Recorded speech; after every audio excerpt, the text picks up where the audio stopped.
Tapos sabi ko, Ma, hindi ko gusto itong nararamdaman ko. Talagang traitor daw itong stroke.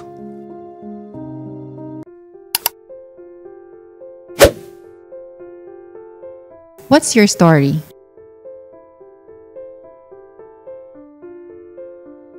Welcome back to St. Luke's Patient Perspectives. What's your story? Galing akong golf game, which is halos everyday nga akong naglalaro dito sa East Ridge sa may Binangonan.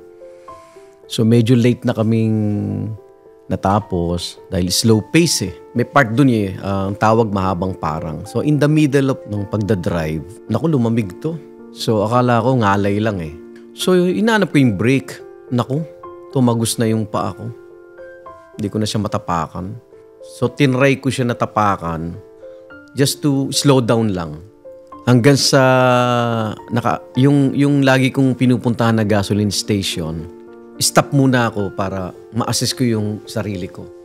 Kasi first time kong na-experience yun. Ang problem, sabi ko, magre-restroom ako. Pero pagbaba ko na ng sasakyan, di na ako makalakad.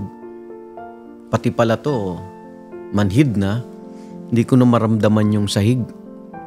So after that, ang next ginawa ko is, kasi ito yung urinal, katabi nun yung salamin eh. Tinignan ko yung sarili ko.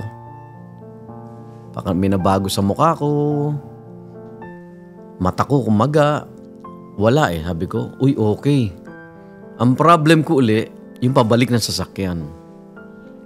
So kapit na naman ako. Siguro yung ganong instinct, sa tagal ko na ring host ng emergency, ng alisto, ng rescue. Marami na ring case study akong na-encounter. Nalaman yung mga experience nila at ano yung mga ginawa nila. Pati yung mga sinasabi ng mga doktor, mga experts. So yun yung mga talagang tinry ko. Like, kasi dalawa nasa isip ko eh. Either stroke ito o heart attack. Lalo na right side eh. So pagbalik ko ng sasakyan, pabagsak na. Kasi wala nang kapit eh. Tapos, ite-text ko yung wife ko, hindi na ako makabuo ng sentence, ng words. So I decided na tawagan na siya. Tapos sabi ko, Ma, hindi ko gusto itong nararamdaman ko. Sabi niya, tumigil ka muna kasi alam niya, nagdadrive ako. Tumigil ka muna at susunduin kita. Sabi ko, 1 hour pa yan mula sa atin. Maghanap ako ng pinakamalapit na hospital at dun ka na lang sumunod. Although, matagal na akong diabetic. 20 years na ako. And hindi ko nabantayan ang BP ko. Eh nakita ko yung mga symptoms, no? Wala lahat yun eh. Hindi ako nahilo. Hindi dumoble tingin ko. Hindi yung speech ko.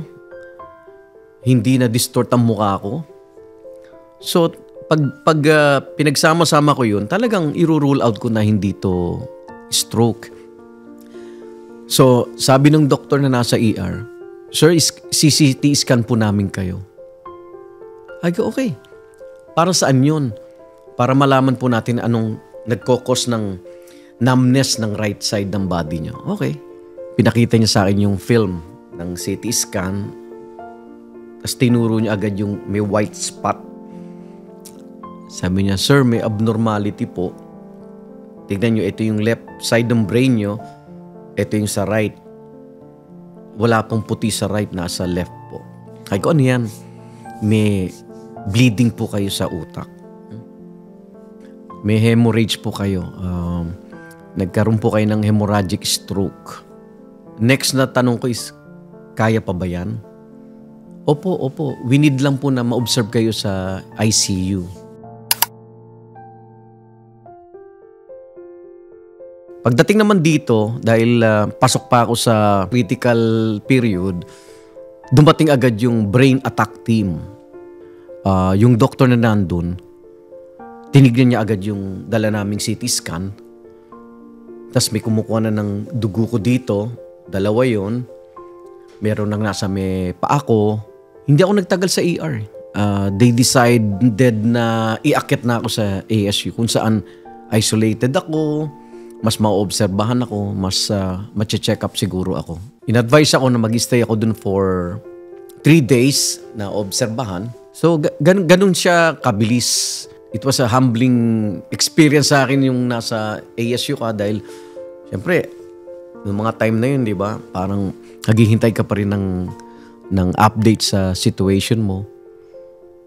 So, isa-isang dumating na yung cardiologist, si Dr. Valencia, na which is yun ang nagpagaan sa nararamdaman ko kasi sabi niya agad, "Oh, you're a lucky man.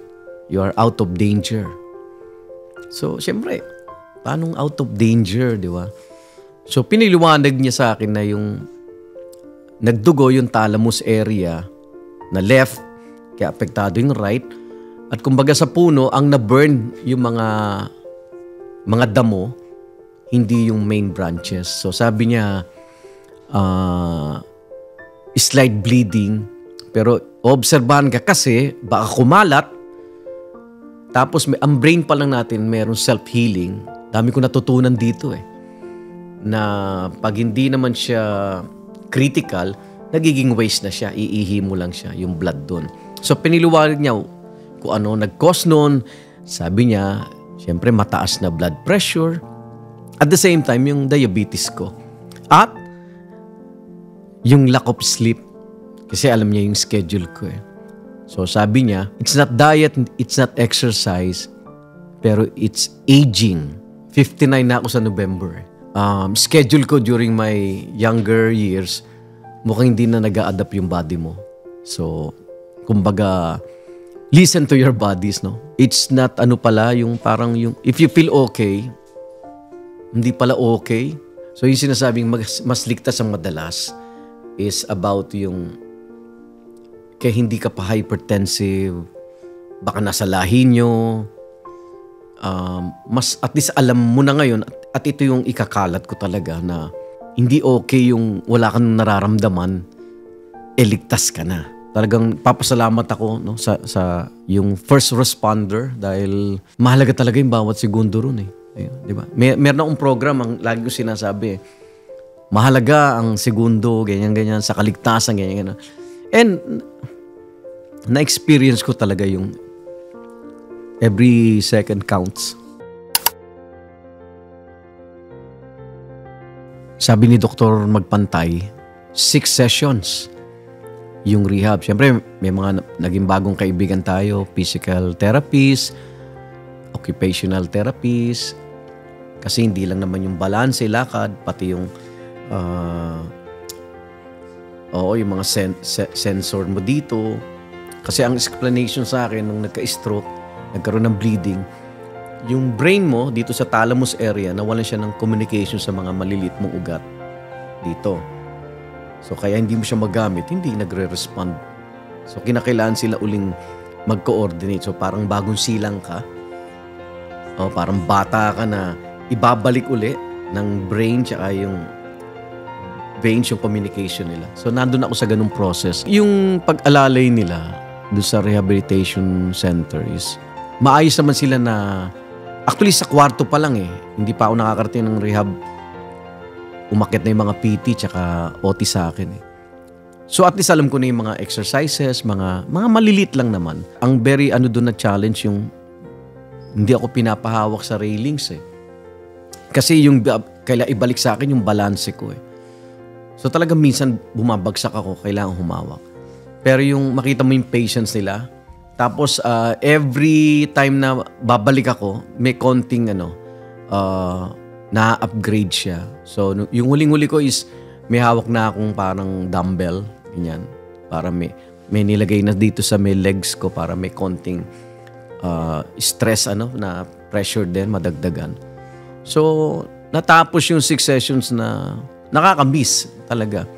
Kaya lang, enough siya para matandaan mo. At sabi nila is gawin mo rin sa bahay. First thing in the morning, o kaya bago ka matulog. So yun ang ginagawa ko ngayon. Tinutuloy ko lang yung natutunan ko from them. So ano yun? It's a regular na sa akin.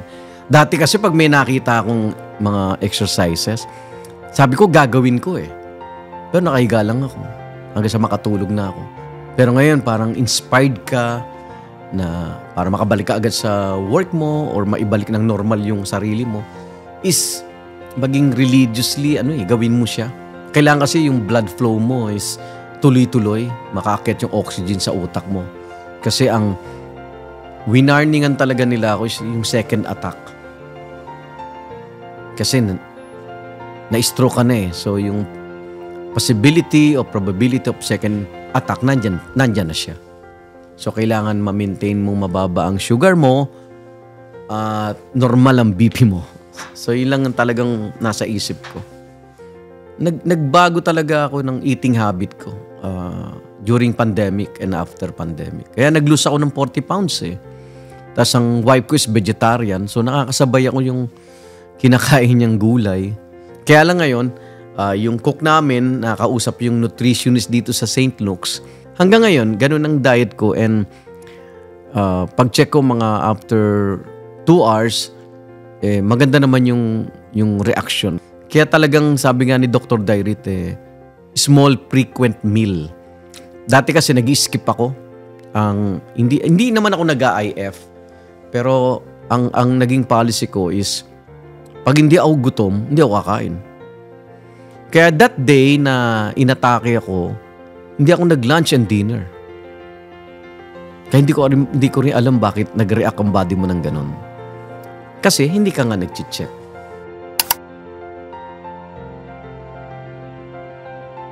Kasi ginagawa ko ito for the past 30 years na.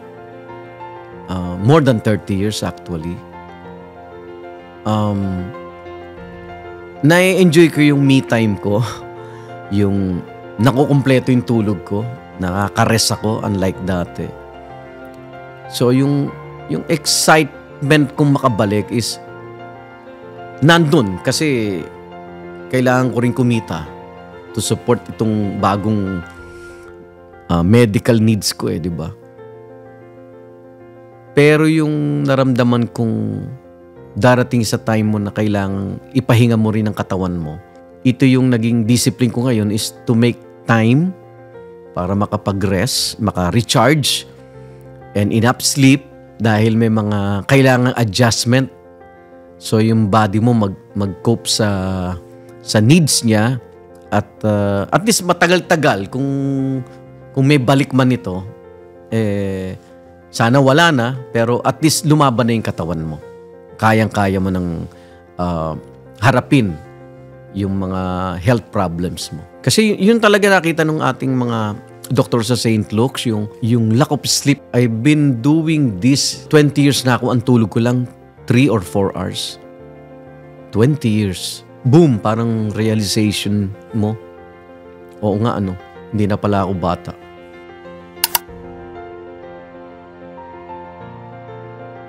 Since dalhin ako sa ER dito, nagulat ako talaga sa service ng St. Luke's. Bubuhayin ka talaga parang ganon. Mula sa mga health workers, medical practitioners, mga doctors, mga fellow, mga nurse. Naramdaman mo yung yung care nung nalipat ako sa regular room. Parang sabi mo sa miss ko, ano ba tong mga nurse dito? Parang train na train. Kasi walang nabago from ASU to regular room. Yung pag-asikaso. Kasi dating sa akin check ang sugar ko, ini-insulin nila ako, o medicine nyo sir. Hindi yung parang ang dating abala. Hindi. Siyempre pagdating sa bahay mo, kayo na lang ng misis mo Wala nang papasok yun to take care of you. Lalo yung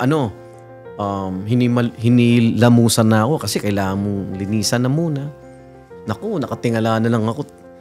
Panay ang puna sa akin. Na-feel mo talaga na aalagaan ka.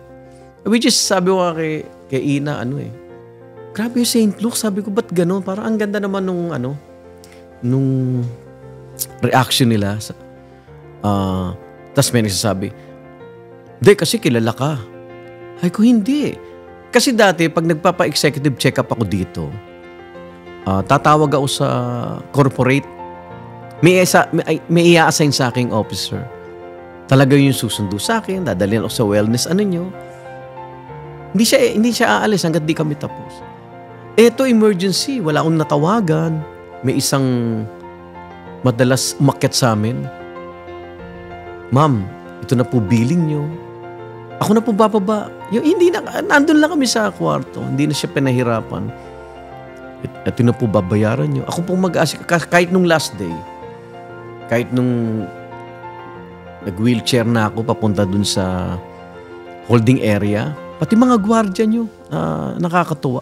Hindi mo maramdamang nagkasakit ka o nasa ospital ka. Totoo lang. Kaya nung sinabing may mga 6 sessions pa kami, dati kasi pag inisip mo hospital, naku, magkakasakit ako dyan. Di ba? Amoy pa lang, ganyan. Pero ngayon kami, tara, may session pa tayo. Anong oras ba tayo? 11:00. So, babiyay pa tayo. Kailangan mga 10, alis na tayo. Nandun na yung parang looking forward ka lagi. Di ba? Yung pag something positive yung naririnig mo, na-challenge ka sa sarili mo. Tsaka yung regular na pagkamusta. Isa yun sa bagay na mawawala yung takot mo, mawawala yung alanganin mo. Tsaka yung the way na magpaliwanag sila sa condition mo. Kasi talaga pag nag-google ka,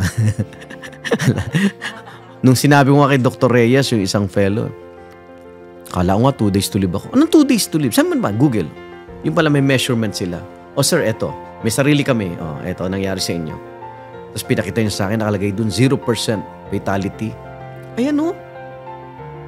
Ito ang totoo. So, nandun yung ano niya na mawala yung takot mo, agam-agam mo. And pag gano'n naman, syempre, mapapabilis yung paglakas mo, paggaling mo, di ba?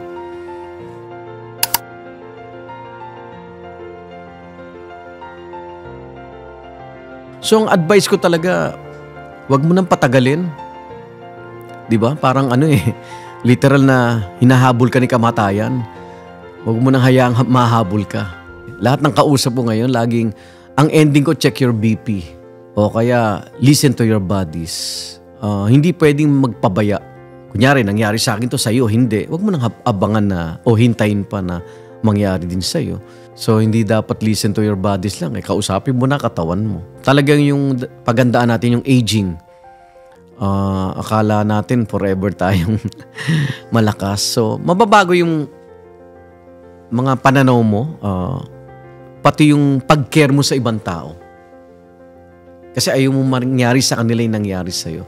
So, kahit saan magpunta, kahit anong paraan ng pag-uusap nyo, actually, nung nag-post ako, mga a day o 2 days after nung nangyari sa akin, marami pala akong nailigtas na buhay, mga fellow golfmates, mga kaibigan, kasi naging conscious na sila, nag-check na sila ng BP, at ngayon lang nila nalamang hypertensive sila. Noong time nga na yun, parang iniisip ko, post ko ba to? Kasi masyadong private yun, di ba? Yung sabi nga, health scare o health struggle mo.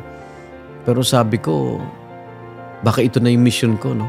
To warn yung lahat ng mahal mo sa buhay, kahit hindi mo kilala, na pwedeng mangyari sa'yo, yung nangyari sa akin. Dati, may mga kami sa radio galaw-galaw para di pumanaw. Ayan. Gising-gising para di malibing. Giling-giling para di malibing. Hindi pala dapat binibiro-biro yung health mo. Ika nga, ang ganda na ng lifestyle mo, nangyari pa. Paano pa yung iba? So, yun yung parang wake-up call sa lahat. Talagang prioritize mo yung body mo. Yung sarili mo. Gawin mo mas yung life na binigay sa yung bago. Meaningful.